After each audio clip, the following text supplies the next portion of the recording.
আসসালামু আলাইকুম বন্ধুরা, আপনারা সবাই কেমন আছেন? আলহামদুলিল্লাহ ভালো আছি।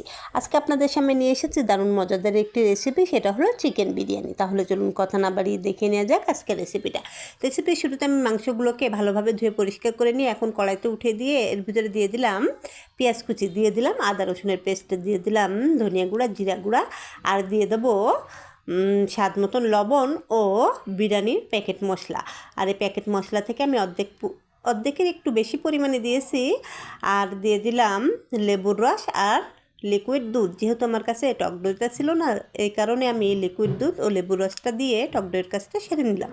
এখন আমি এর ভিতরে দিয়ে দিলাম কাঁচামরিচ, দিয়ে এটাকে 40 মিনিট পর্যন্ত রেখে দিয়েছি। 40 মিনিট পর ফিরে এসেছি। এখন আমি এর ভিতরে দিয়ে দিলাম পরিমাণ মতন সয়াবিন তেল, দিয়ে এটাকে এখন আমি চুলোয় উঠিয়ে ভালোভাবে রান্না করে নেব। যতক্ষণ পর্যন্ত মাংসের গা থেকে তেল না ছাড়াচ্ছে ততক্ষণ পর্যন্ত আমি এটাকে রান্না করে নেব। এখন আমার রান্নাটা প্রায় শেষ হয়ে গিয়েছে। এদিকে আমি কড়াইতে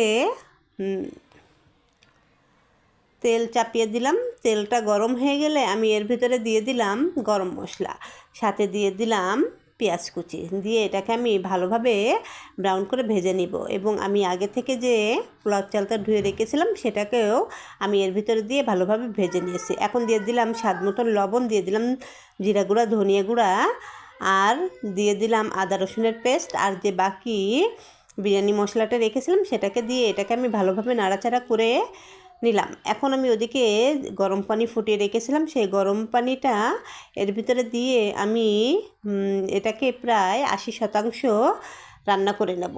এখন আমি মাংসটা ভাতের সাথে ঢেলে দিলাম, দিয়ে এটাকে আমি আলতো আছে আরও 5-10 মিনিট ভাবে রান্না করে নেব।